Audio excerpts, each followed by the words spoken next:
Has anybody watching that show Patriot? You guys watch that show on Amazon? That's pretty cool. What do I mean? Do you watch it like in the present tense? It's just a thing that just sits there on the internet. That's how TV is now. You just go. Has anybody gone and turned over that Amazon rock and like taken just whatever you want from underneath it?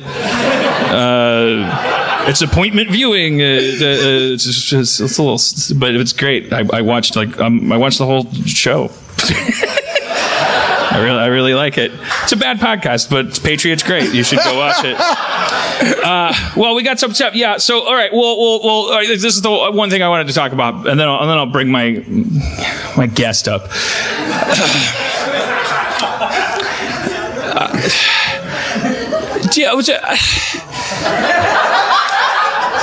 I know you're going to be like, so there's some people that are going to be like, oh, what's the big deal? Or maybe there's press here, like maybe Variety came, I don't know. Like, yeah.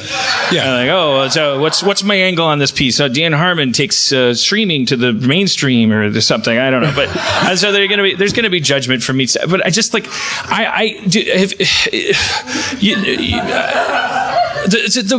your boogers get like more like I feel like 90% of my waking hours are spent picking my nose now. Have you found that you get more boogers as you get older? And you have to it's like a air filter, and it clogs faster. Yeah, and so it gets like, oh, you spend 10 seconds when you're 6 years old. You spend 10 seconds picking your nose, and you're like bummed out when you're done. And why are you bummed out? Because you're a kid and you love boogers, and you're like, yay! Oh no, now I'm gonna breathe clearly for another 2 days until I get enough boogers to have fun with. And then just cut to you, just like what you're like twice a movie. I'm like, more like.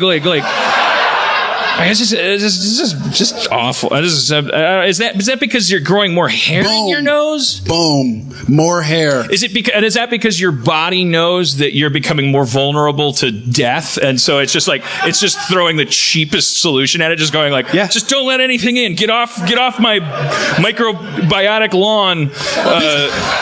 Your body becomes against you at a certain age, and it makes us look fucking ridiculous. It makes us the people we used to laugh at. Yeah. Remember when you were a kid and you were like, you were this high so you could see up into old people's noses, and you were like, look at this old booger nose motherfucker trying to give me advice. Never gonna be this motherfucker. And then today. Did I talk last time about that documentary, the Texas University shooting, the sniper guy? There's like a movie out. Did I talk about that last time? Okay, yeah. Well, this is related. To boogers. It's really cool. I can't remember what it's called, but you should check it out. I don't know where you can find it, but. But again, just go flip some rocks over, Google it, whatever. It's just laying there. But it's a kind of like second by second witness account, multiple witnesses, everybody, survivors of this. What was it, in the 70s? The Texas University guy went up in the clock tower and he shot like 30 something people.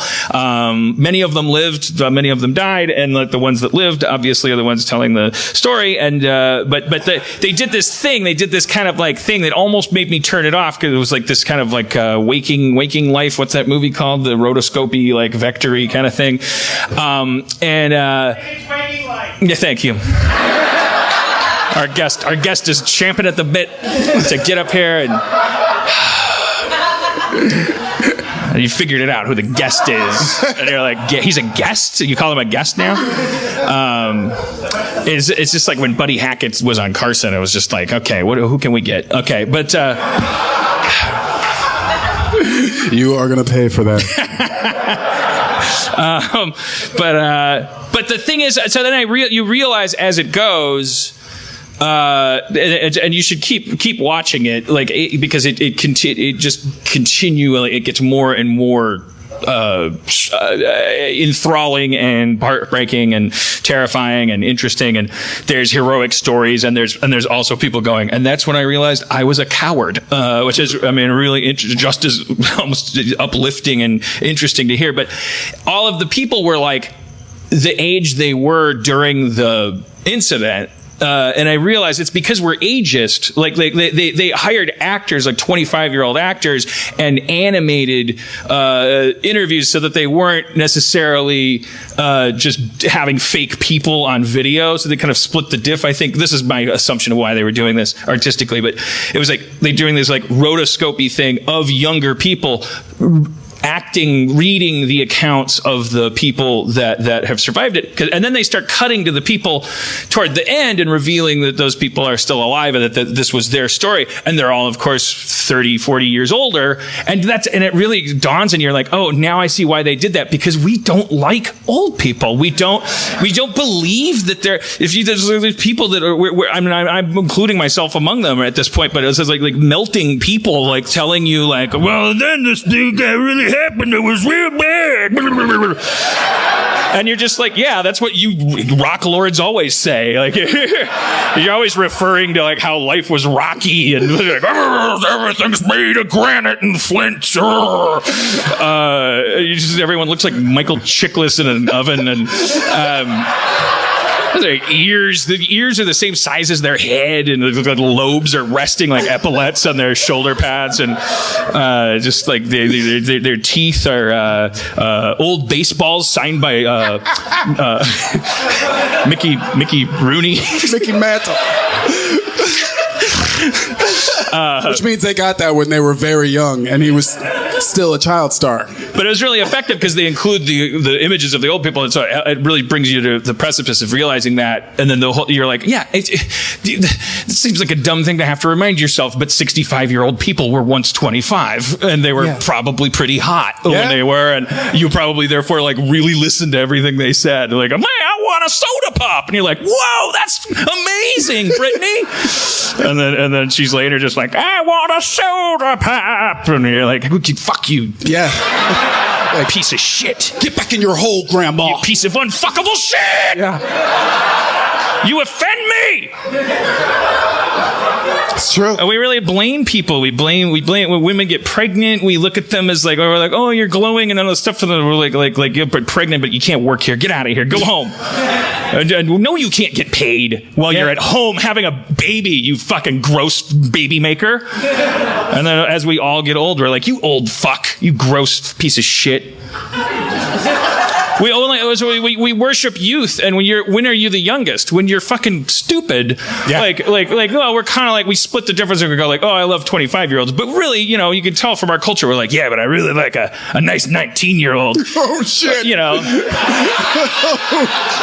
It's like, you don't know nothing when you're that age. And so those people have all the capitalistic power. We're like, what do you think? What do you think about the weather today? Oh, it was brand new.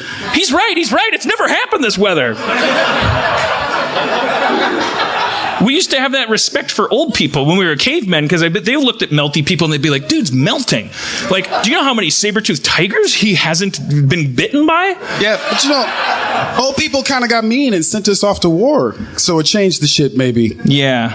Because when I see an old person, I'm like, you fucking did acid and fucked up the country for us. Yeah.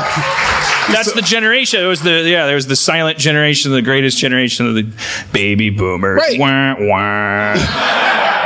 Beatles and fake butter and AIDS.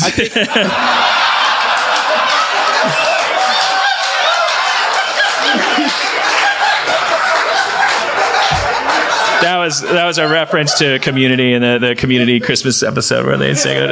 And I believe one of those things, Donald Glover helped out with that line. He came up with fake butter and AIDS, I think. Donald was he was really going places back then.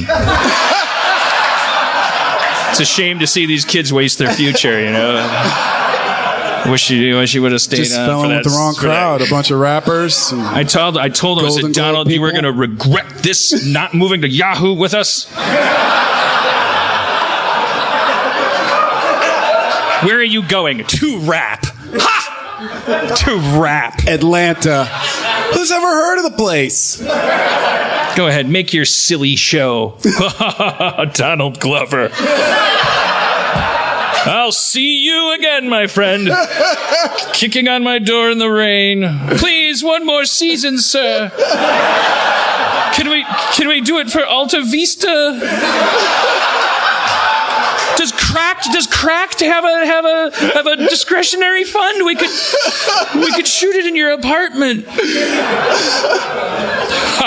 I don't know, Donald. I'll think about it.